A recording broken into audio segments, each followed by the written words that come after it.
Para realizar el documental de nuestra iglesia, en honor de Nuestra Señora de la Luz, deberíamos antes contextualizar el momento de su origen y tendríamos que remontarnos al 1206,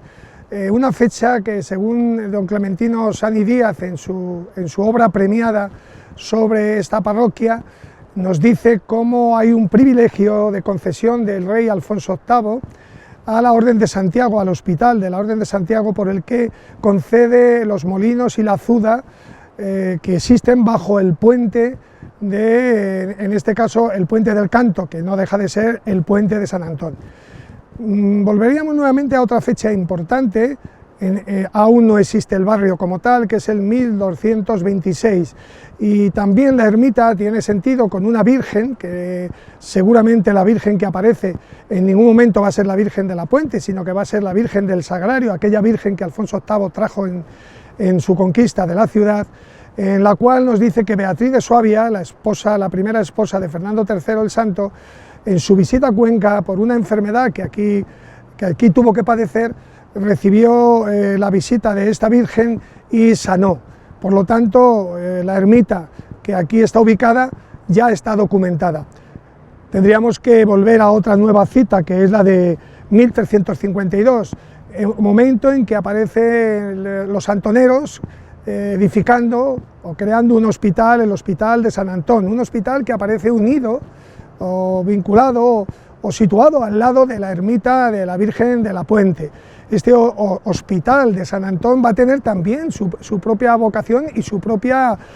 ermita, por lo tanto nos vamos a encontrar con un hospital y ermita, y a su lado la ermita de la Virgen de la Puente.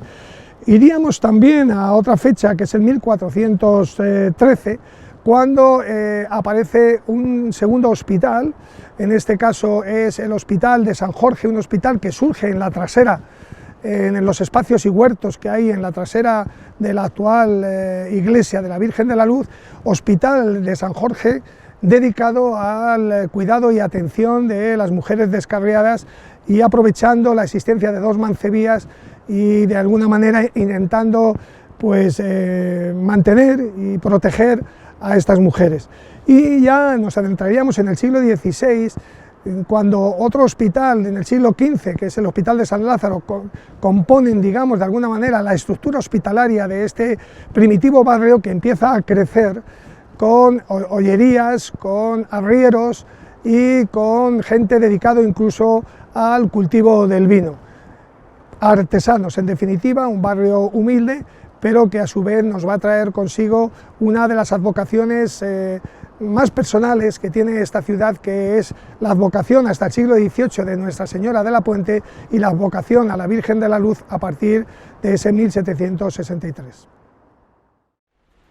Después de haber contextualizado el edificio dentro del barrio emblemático de San Antón, buscando su origen, su primitivo origen como ermita y enfocado dentro de lo que es el puente de San Antón, del barrio peculiar y emblemático de San Antón, tendríamos que entrar en la controversia que genera de cuándo aparece la Virgen de la Luz como advocación de esta iglesia. Y para ello tendríamos que ir al siglo XVIII.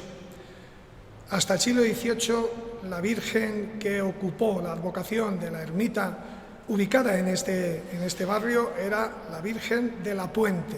haciendo honor también, como no, a ese emblemático puente que daba acceso a la ciudad. Y leo textualmente: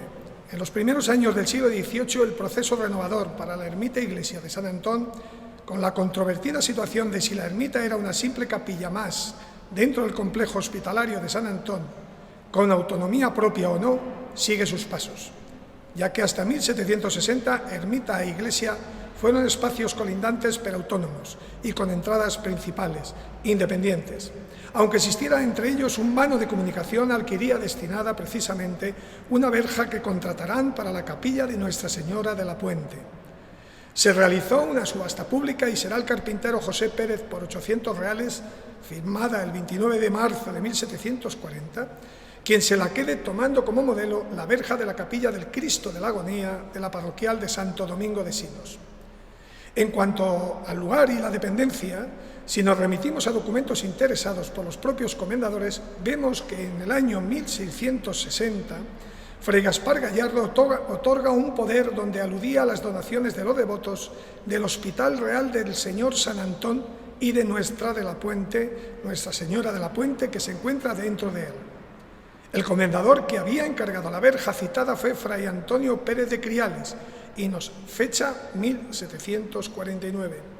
Y seguía expresando el documento: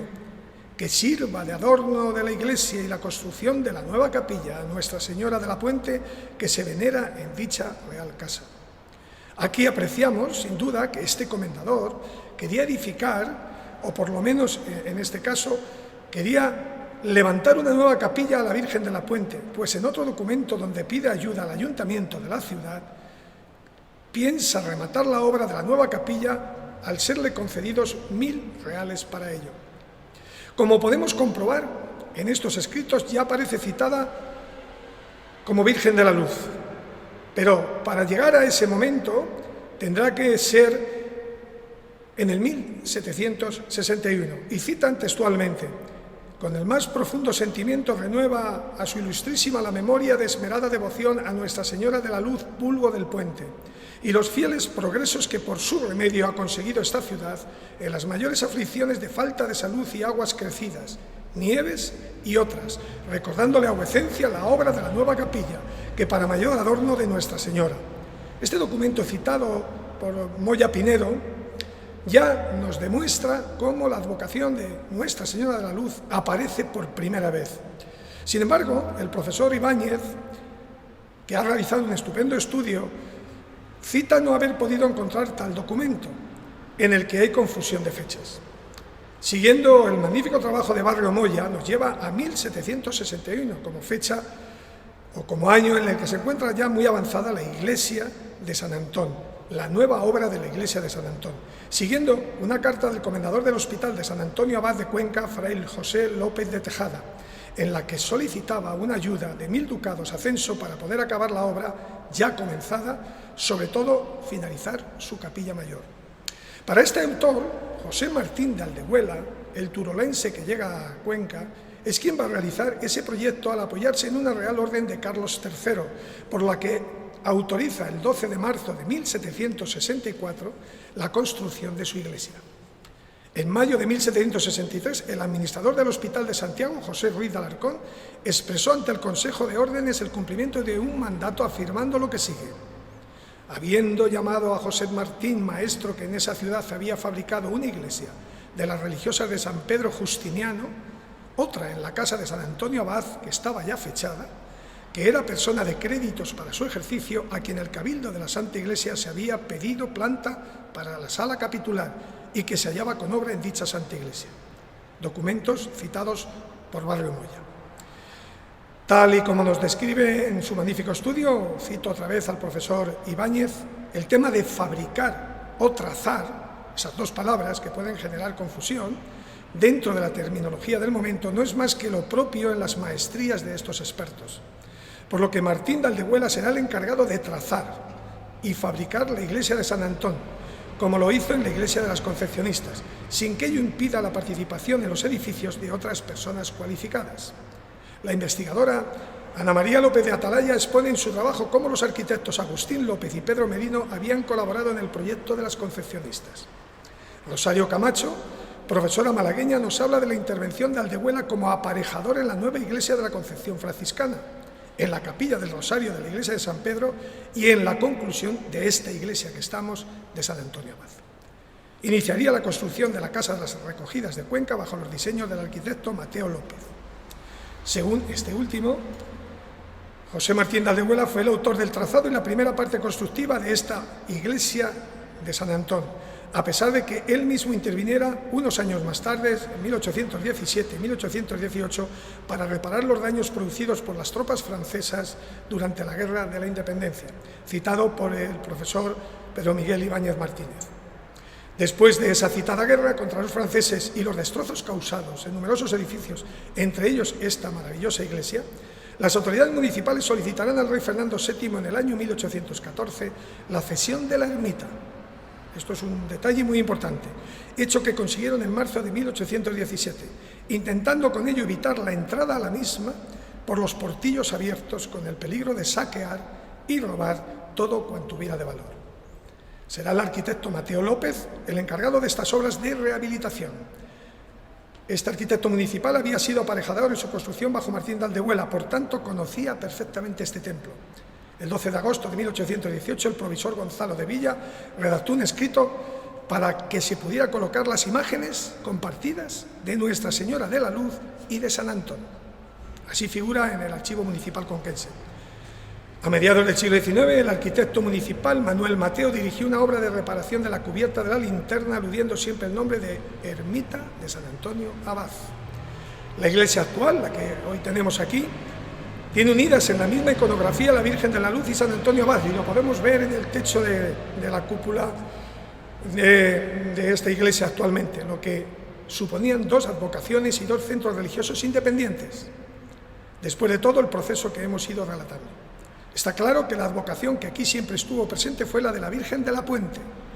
imagen que fue muy devocionada y seguida por la feligresía conquense, sin predeterminar su claro origen en la conquista, sino más bien de una posterior devoción popular. La advocación de Nuestra Señora de la Luz, que es la que tiene actualmente, como hemos visto, será a partir del siglo XVIII. Y esto no quiere decir que hubiera culto a dos vírgenes, no, sino que una suplirá a la otra y quedará como patrona de este actual templo. Actualmente no quedan más que restos de los 3 o 4 edificios, según los queramos entender, que componían el complejo religioso en el que hospital e iglesia de los antonianos o antoneros formaba una de las partes y ermita con hospital, anexo de San Jorge, la otra. A pesar de que en algunos documentos pueda aparecer una capilla dedicada exclusivamente a la Virgen dentro de la iglesia del hospital,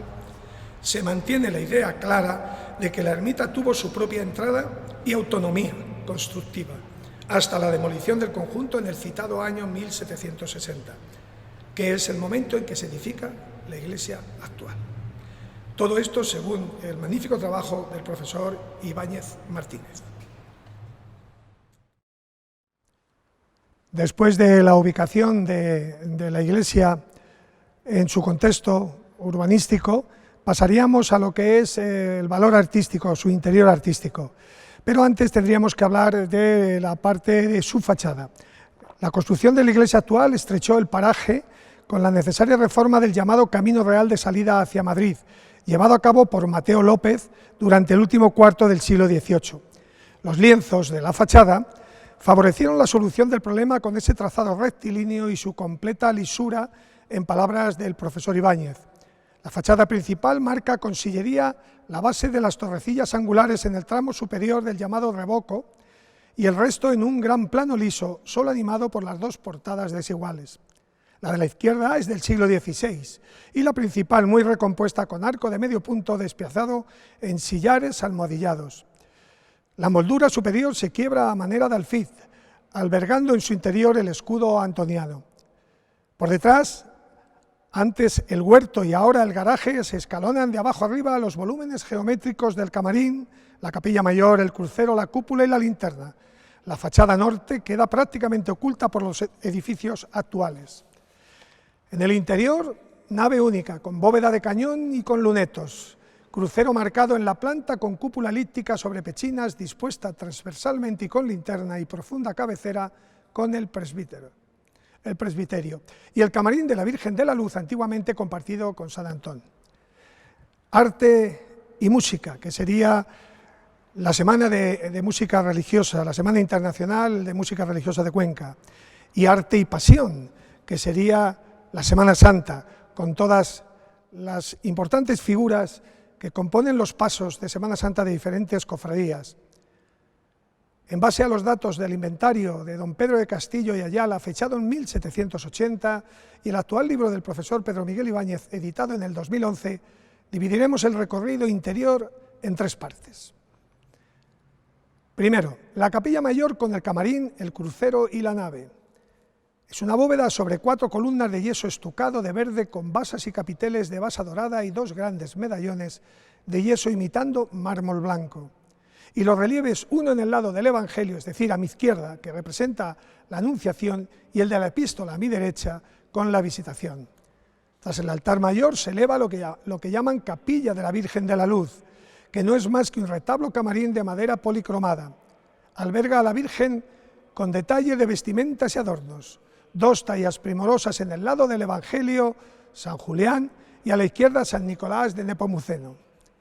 Consta otra fachada en el retablo, en el lado opuesto que da al camarín con su propio altar para decir misa. Tiene dos columnas jaspeadas que cobija un trono dorado con San Antonio Abad, de unos 25 de altura.